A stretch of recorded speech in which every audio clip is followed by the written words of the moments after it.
Hello and welcome to another episode of Inside the Ropes with Coach Mario. Coach Mario, owner and head coach of Warriors Pride Boxing Academy here in Miami, Florida. How you doing, boxing fans? How's it going? I hope everything's good with you guys. It's kind of chilly here in Miami today. It's like in the low 50s and we're freezing our asses off. We don't see this kind of weather over here down south too often. But anyway, guys, we're going to talk a little bit about what transpired this past weekend at the 168-pound division. We're going to talk a little bit about the future of the 168-pound division, what's going to happen, possible matchups, and the biggest topic is will the organization strip Canelo Alvarez, like I call him Canela Alvarez? Will they strip Canela out of his titles due to the fact that he has not defended against the top super middleweights in his division, and the reason why he's picking and choosing smaller guys instead of fighting the elite and the top level opposition? All right, we're going to talk about all of that. All right, so first, let's talk a little bit about this past weekend, about Jaime Munguia's impressive victory over John Ryder from England, all right, from the United Kingdom. Well, what do you guys think? I think Munguia, and I didn't see the complete fight. I'm going to be honest with you. I saw bits and pieces. I went to sleep early. I know what the outcome was going to be. But what I've seen, he really surprised me in a positive way. Munguia looked sharper than usual. He still gets hit a lot, keeping his hands down, fighting the Mexican style. Come forward and taking one to give one. But I saw some improvement in his jab. I saw some improvement using his reach advantage. He's got power. He has a great chin. He's a typical Mexican style, exciting fighter that I would like to see again. All right. So John Ryder, we knew what was going to happen. We knew what John Ryder has. He's got multiple losses. I believe he's got something like 8 losses already. We all knew what the outcome was going to be by putting Munguia to face Ryder, right? So there's been a lot of talk about the future of the 168-pound division. Who's going to fight Canelo, all right? Everybody wants to fight Canelo.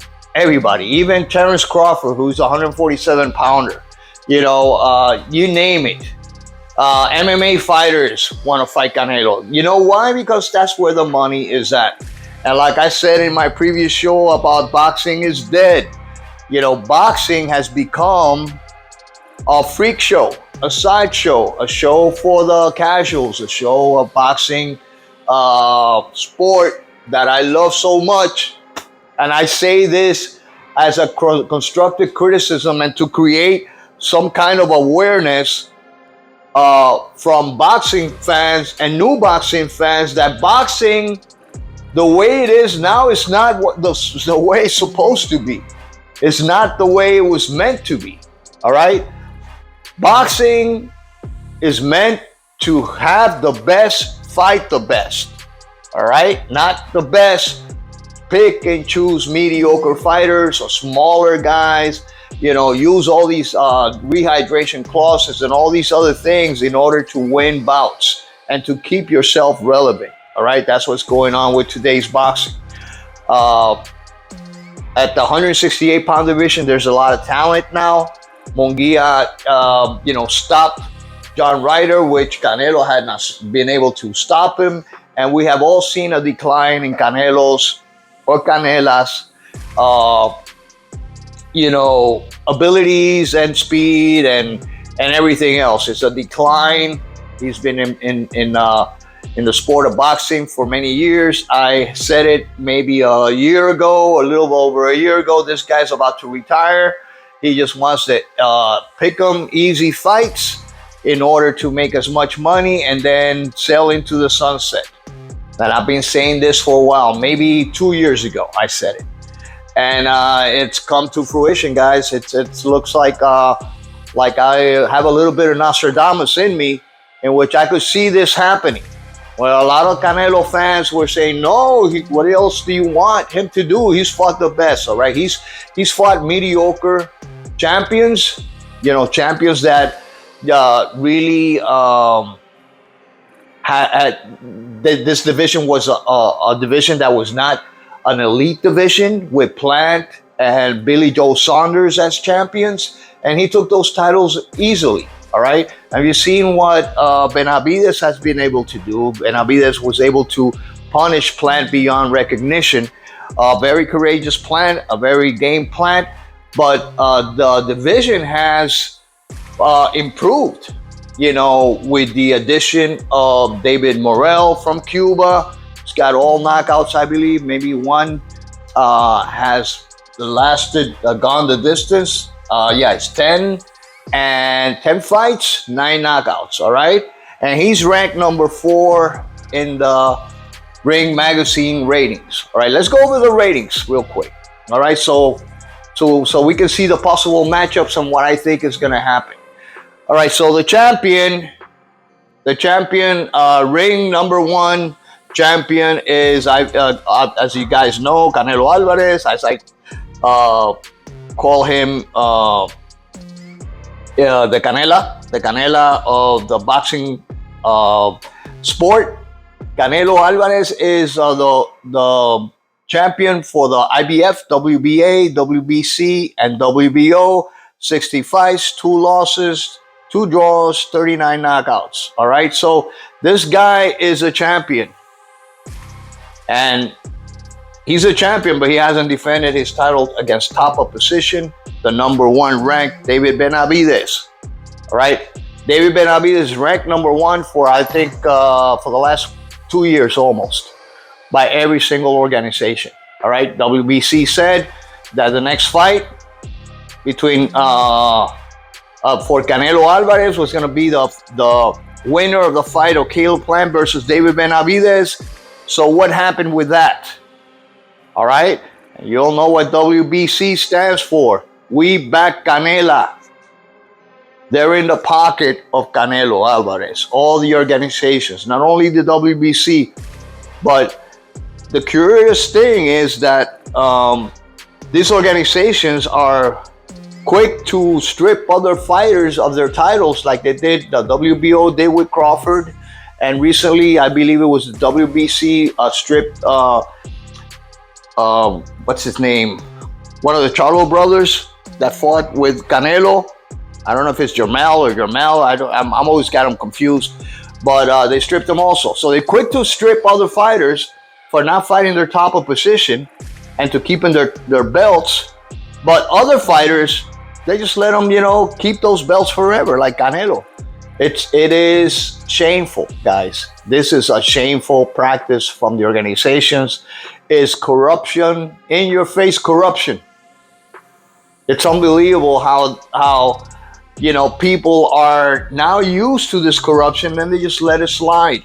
All right. And they buy pay-per-views, and they back some of these fighters, and they continue defending what's indefensible. You cannot defend Canelo Alvarez for his attitude towards fighting the best. That's not what Mexican fighters do. That's not what Mexican warriors do.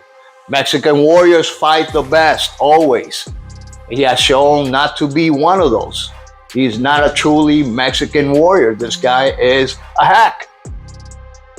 He's been avoiding to fight the best, and unfortunately for us, knowledgeable boxing fans, we can't see the fights that we would like to see. So let's forget about Canelo and his antics.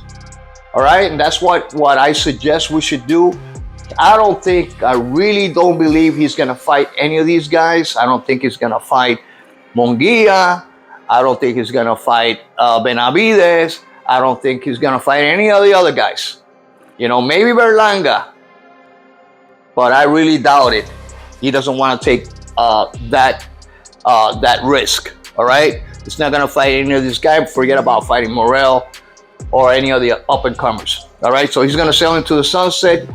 pick on smaller opponents like Crawford, fight a guy that's been out of the ring for a shitload of years, like the other Charlo, 160-pound Charlo, who recently fought.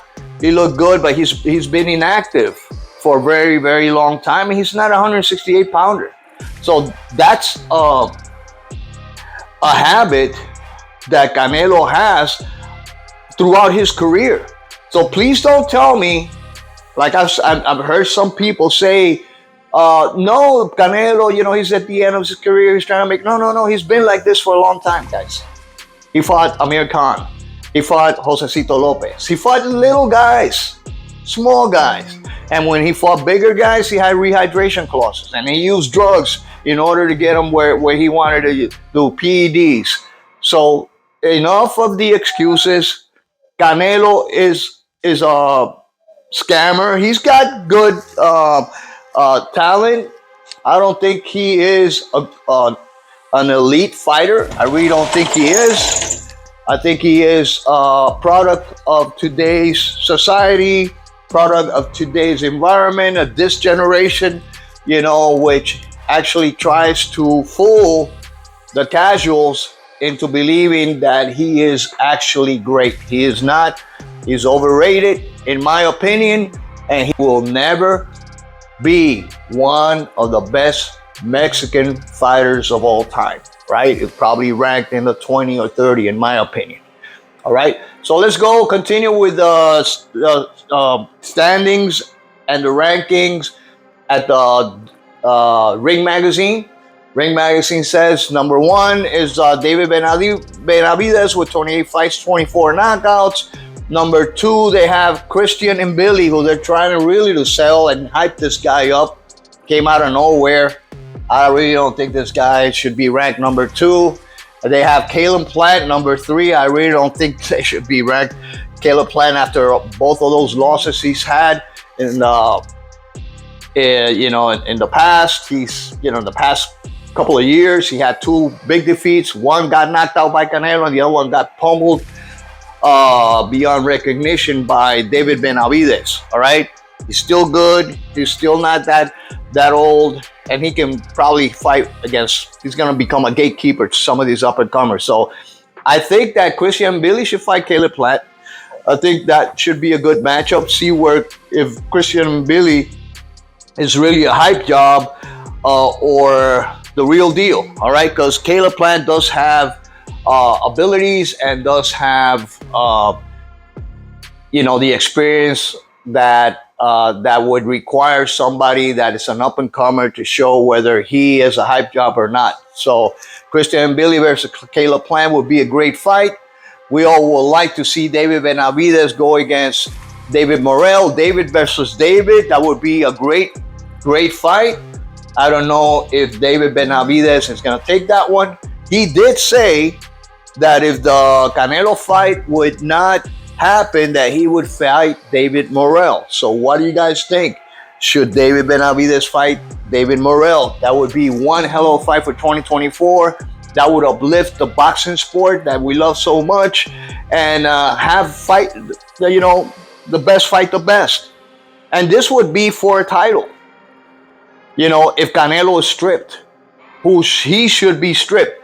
I believe Canelo was given till March, I believe, to finally edge things on paper, sign his on the dotted line, a fight against top opponent like David Benavidez, according to Mauricio Sulaiman, the president of the WBC.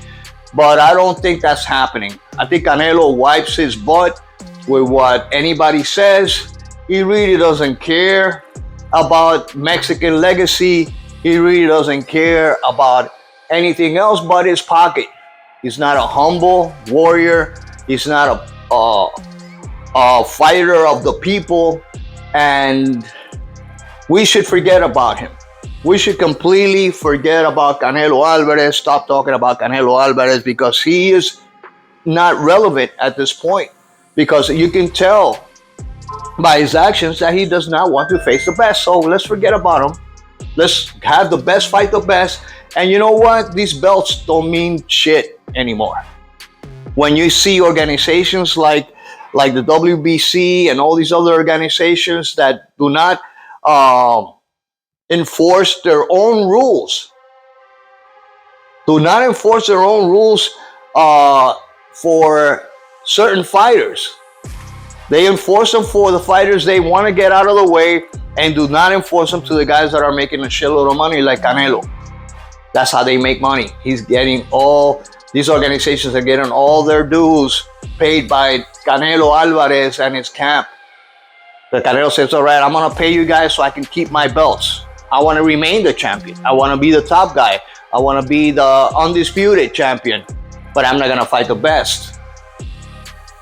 So when I say forget about Canelo, what I'm trying to say is, this guy's not going to fight Benavidez. He's not going to fight any of the top contenders, and Billy. He's not going to fight Munguia now after his great defeat where he knocked out John Ryder, which Canelo was not able to do.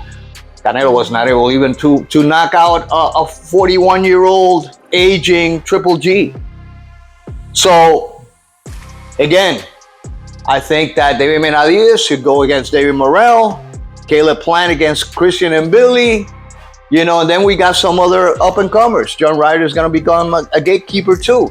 So we got Munguia, number 9. We got number 10, Berlanga. Number 8 is Diego Pacheco, who's an up-and-comer, he's a young kid.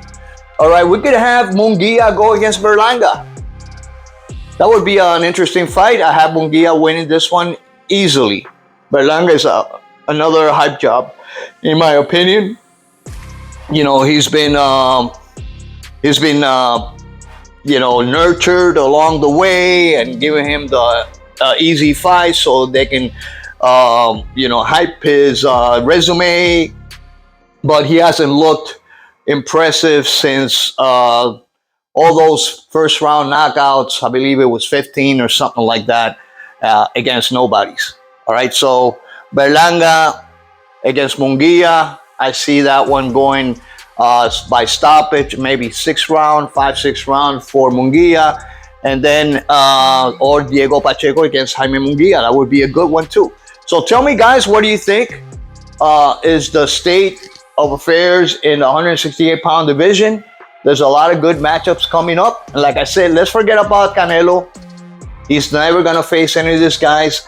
I predict he's gonna retire this year after fighting some little guys in other divisions, probably the Crawfords. Now Timothy Bradley's talking about maybe Spence. Some of these guys, he doesn't want to fight the best. So let's get that through our thick heads. Enough is enough, and trying to talk some sense to this guy. Try to make him, put up or shut up. And, the thing is that when you lie to yourself so much, you believe those lies. And in this case, he actually believes he's the best.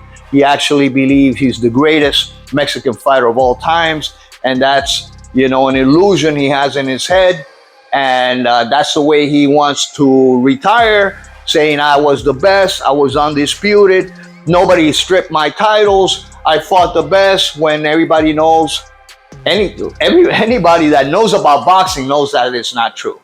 All right, well, anyway, guys, please like, subscribe. Let me know what you guys think about state of affairs in the 168-pound division. Who would you like to see match up against each other? Which are the best matchups? Do you think that David versus David fight would be next for David Benavidez and David Morrell? Should David Benavidez fight Munguia? Should he fight Berlanga?